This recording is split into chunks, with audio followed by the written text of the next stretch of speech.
하나님의 은혜와 평강과 사랑이 우리 삶과 영혼에 충만하기를 주의 이름으로 축복합니다. 요한계시록의 마지막 말씀입니다. 수요일마다 요한계시록을 보았는데 이 말씀이 어떻게 기억이 되었는지 모르겠습니다. 생각보다는 신비스럽지 않고 무섭지도 않았을 것이라 생각합니다. 요한계시록은 은혜의 책이죠.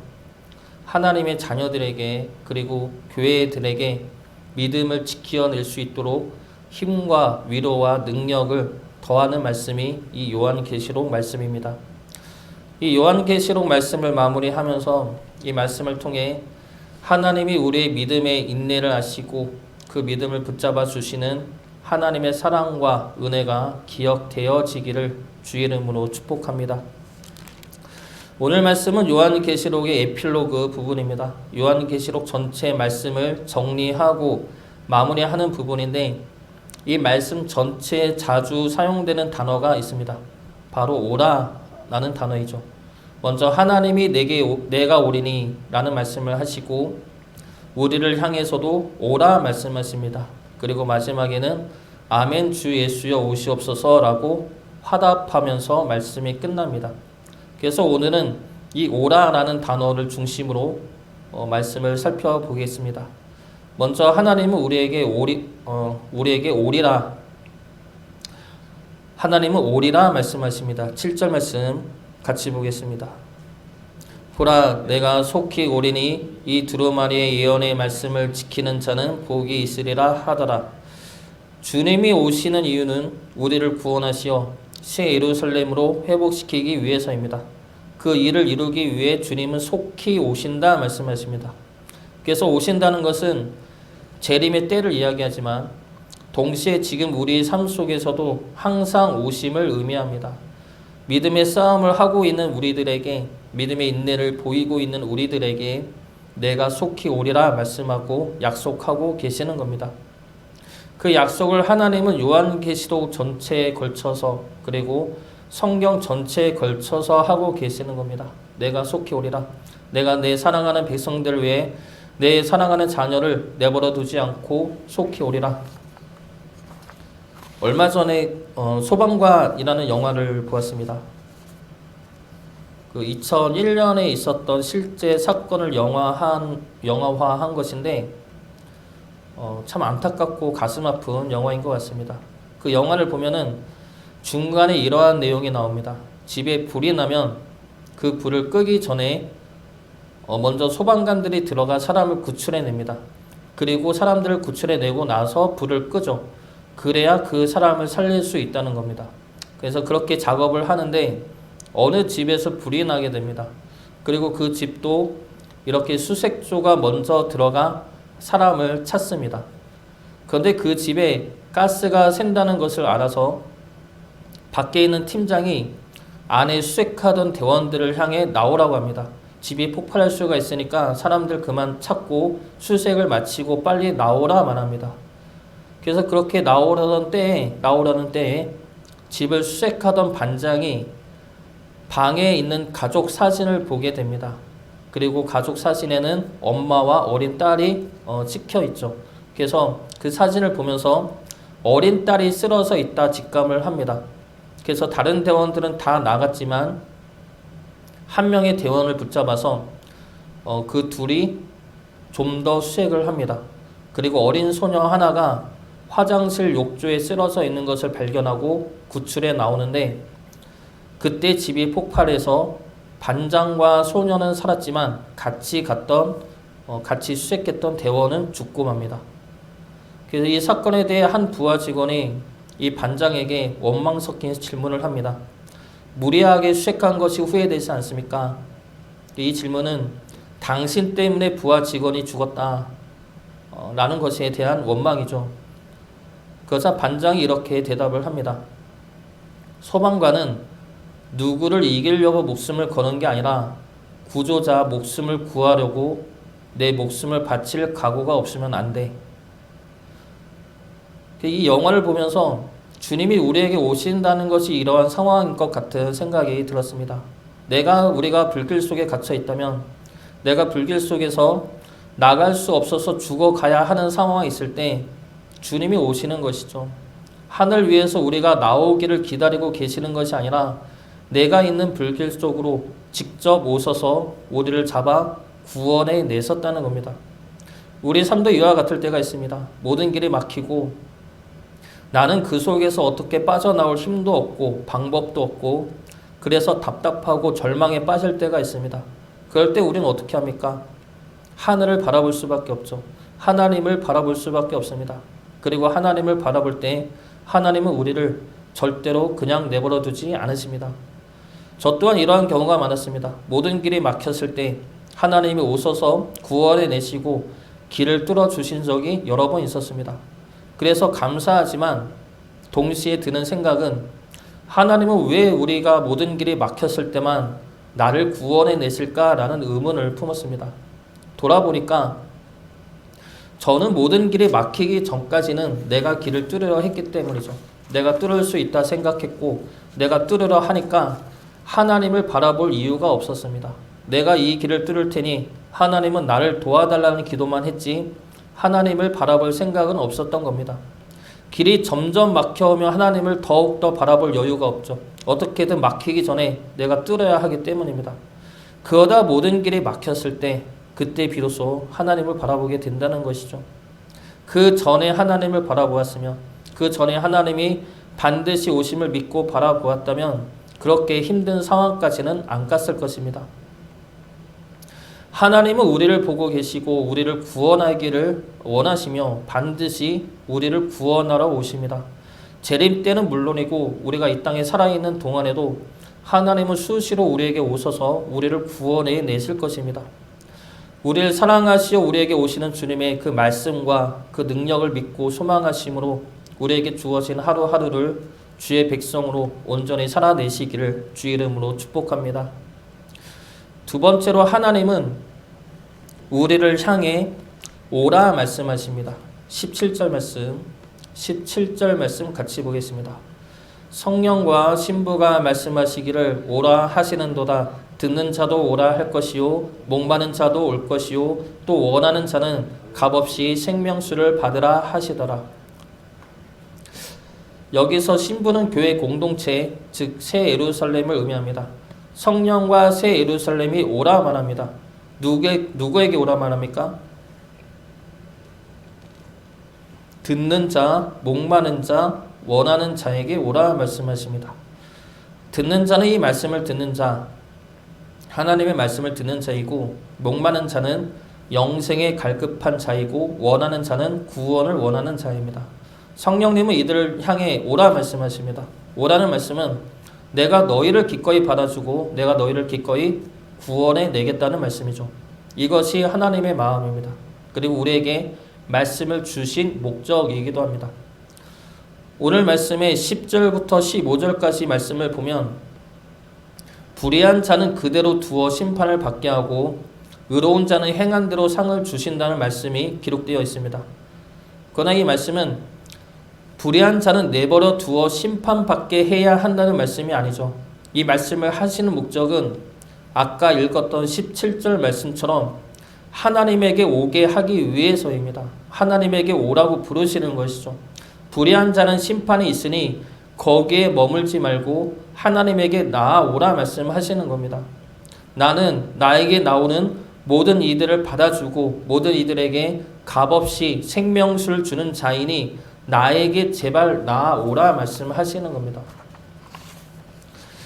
하나님이 오라 부르시는 것은 단지 하나님을 믿으라는 말씀만이 아니죠. 하나님을 믿고 더 나아가 하나님이 원하시는 자리에 서라는 말씀입니다. 불의를 행하는 자리에서 나와 더러운 자리에서 나와 하나님의 자녀라는 거룩한 자리에까지 나아오라는 겁니다. 15절 말씀 보겠습니다.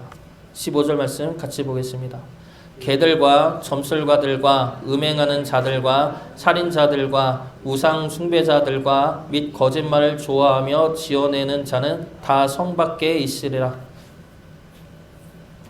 여기서 개들은 불결한 자를 의미하고 남창과 여자 창기를 의미합니다. 신명기 23장 17절과 18절 말씀입니다.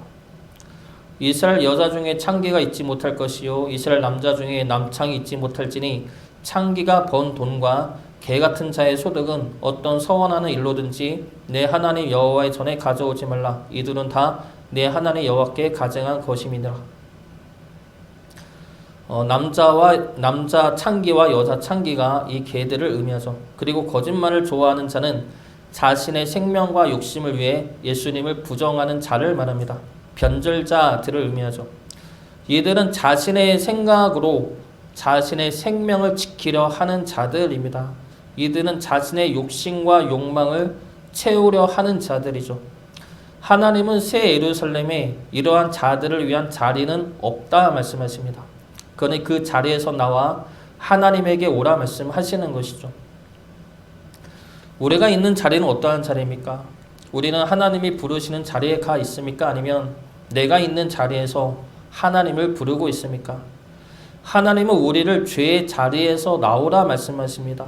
하나님은 우리를 음행과 악함의 자리에서 나오라 말씀하시고 미움과 분노의 자리에서 나오라 말씀하시고 갈등과 분열의 자리에서 나오라 말씀하십니다. 우리는 그러한 자리에 있어야 할 자들이 아니죠. 하나님은 우리가 그러한 자리에 있게끔 천하게 창조하지 않으셨습니다. 하나님은 우리가 거룩한 자리에 있도록 천사와 같은 존귀한 자로 창조하시고 그렇게 만드셨습니다. 9절 말씀 보겠습니다. 9절 말씀 같이 보겠습니다.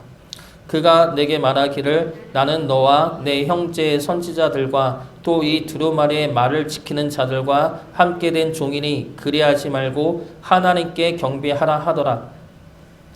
여기서 말하는 이는 하나님의 말씀을 전하는 천사이죠. 이 천사에게 요한이 절을 하자 천사가 나와 너는 동등한 하나님의 종이다 말합니다. 그러면서 오직 하나님에게만 경배하라 말하죠. 하나님이 창조하신 우리는 천사와 같은 존귀한 자입니다. 이 땅에 어떠한 것에도 경배할 필요가 없고 그러한 경배할 필요가 없는 거룩하고 존귀한 자로 창조되었습니다. 그러니 세상의 잘못된 가치관에 굴복하지 말라는 겁니다. 이 땅의 잘못된 것들을 섬기며 그 앞에 무릎 꿇지 말라는 것이죠. 잘못된 죄악들에 우리 영혼을 팔지 말라는 겁니다. 우리가 있어야 할 곳은 거룩한 하나님과 함께하는 거룩한 자리입니다. 우리는 천사와 같은 존귀한 자로 창조된 거룩하고 순결한 존재입니다. 우리를 부르시는 하나님의 음성을 들으셔서 우리의 자리가 하나님과 함께하는 자리가 되어 갈 수 있기를 주의 이름으로 축복합니다. 마지막으로 우리는 하나님을 향해 오시옵소서로 화답을 해야 합니다. 20절 말씀 보겠습니다. 같이 보겠습니다. 이것들을 증언하신 이가 이르시되 내가 진실로 속히 오리라 하시거늘 아멘 주 예수여 오시옵소서. 예수님의 모든 말씀을 들은 요한은 아멘 주 예수여 오시옵소서라고 화답을 합니다. 예수님이 오시는 것은 믿는 우리들에게는 두렵거나 무서움이 아니죠. 이 세상이 끝나고 심판이 임할 때 우리는 오히려 구원받고 영생을 누리게 되고 새 예루살렘에서 하나님과 함께 평안과 기쁨을 누리게 될 것입니다. 그래서 예수님의 재림에 대해 우리는 반겨하고 기다리며 소망해야 합니다. 그런데 예수님 오시옵소서라는 이 말은 우리의 소망의 말이지만 동시에 쉽게 할 수 있는 말은 아니죠. 예수님이 오시면 예수님은 우리를 죄에서 구원하고 우리를 위로하고 회복시키시고 거룩한 자로 새롭게 창조하실 것이지만 우리가 과연 그러한 자로 서 있느냐라는 것입니다. 저랑 제 아내가 밖에 볼 일이 있어서 나갈 때면 우리 애들은 집에 있겠다고 합니다. 그래도 걱정이 되죠. 아직 어리니까 애들 둘만 집에 있으니까 볼 일을 빨리 보고 집에 오면 애들은 우리를 기다리지 않습니다. TV를 보고 있었기 때문이죠. 그러면서 이렇게 말합니다. 왜 이렇게 빨리 왔어? 우리 아직 TV 다 못 봤는데. 엄마 아빠가 오는 것보다 TV를 보는 게 더 좋은 거죠. 그러면 엄마 아빠를 기다리지 않습니다. 또 어쩔 때는 집안을 어질러 놓습니다. 그래서 아빠가 잠깐 나갔다 올 건데 그때까지 다 치우고 있어. 그러고 제가 나갔다 옵니다. 그런데 안 치우죠. 치울 때도 있지만 안 치울 때도 많습니다. 그래서 내가 집에 들어가면 아빠 들어오지 마. 좀 더 있다 와. 그럽니다. 치워야 하는데 치우지 못하니까 아직 안 치웠으니까 아빠가 오는 것을 반겨하지 않는 것이죠. 우리 아이들이 엄마 아빠 오는 것을 반겨하지 않을 때가 크게 보면 이 두 가지 경우입니다. 하나는 TV 보는 게 즐거워서, 그리고 또 하나는 해야 할 일을 안 해서. 그러면 엄마 아빠 오는 것을 반겨하지 않습니다. 오히려 좀 더 있다 오기를 원하죠. 우리가 예수님을 향해 주 예수여 오시옵소서라고 말을 해야 하는데 그 말을 선뜻 할 수 없는 경우도 이와 같은 것 같습니다. 세상에서 사는 것이 좋아서, 세상의 즐거움과 세상의 쾌락을 쫓는 것이 좋아서인 경우와, 그리고 내가 주님 앞에 선한 싸움을 하지 않아서. 우리는 어떻습니까? 우리는 예수님이 오시는 것보다 이 세상에서의 만족과 즐거움을 더 누리기를 원하고 있지 않습니까? 그래서 좀만 더 늦게 오시기를 원하고 있지는 않습니까? 아니면 예수님이 오시면 우리는 주님의 위로를 받을 만큼 믿음의 싸움을 하고 있습니까? 우리는 주님이 오시는 것을 두려워하지 않고 기뻐하며 소망할 만큼 이 땅에서 믿음의 싸움을 하고 있으며 인내로 주의 말씀을 지키며 행하고 있습니까? 그냥 믿지 않는 이들이 미워서, 그들이 심판받기를 원해서 나를 무시하고 멸시하는 세상 사람들 위에 서기를 바라는 마음으로 주님을 기다린다면 우리가 과연 새 예루살렘에 들어갈 수가 있겠습니까? 우리가 주님의 재림을 기다린다면 우리 또한 이 땅에서 주님의 재림을 반길 만큼 믿음의 선한 싸움을 해 나가야 합니다. 선한 행실을 해야 한다는 것이 아니죠. 우리는 죄인이고 늘 죄에 넘어질 수밖에 없습니다. 그러나 그렇다고 해서 그 자리에 머물러 있는 것이 아니라 죄와의 싸움을 해 나가야 한다는 겁니다. 넘어지더라도 늦더라도 그래도 선한 싸움을 해 나가야 한다는 것이죠.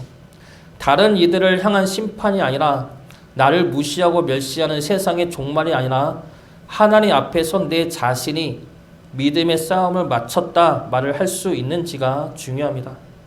요한계시록을 기록했던 요한은 아멘 주 예수여 오시옵소서라고 능히 할 만한 자였습니다. 요한은 주님만을 기다릴 수밖에 없었던 세상 속에서 살았기 때문이죠.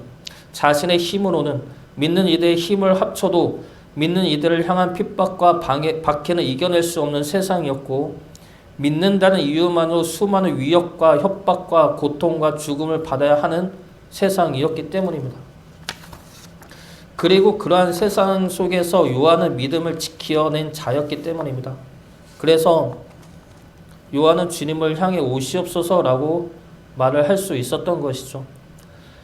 우리 또한 우리 믿음을 지켜낼 수 있기를 바랍니다. 주님이 오셨을 때 잘하였도다 충성된 종아라고 기뻐할 만큼 선한 믿음의 싸움을 해 나가시기 바랍니다. 요한계시록을 마무리하면서 하나님은 속히 오리라 말씀하십니다. 오셔서 역사하실 하나님을 소망으로 기다리시기 바랍니다. 그리고 하나님은 오라 말씀하십니다. 현실의 무게에 짓눌려 죄된 자리에서 나와 하나님이 계시는 거룩한 자리로 나아오라 말씀하십니다. 그 거룩한 자리에서 믿음의 싸움을 해 나가시기 바랍니다. 속히 오시어 우리를 구원해내실 하나님을 소망으로 붙들며 믿음으로 견디어서 주님이 오셨을 때 주님의 기쁨이 될 수 있는 믿음의 자녀가 되기를 주의 이름으로 축복합니다.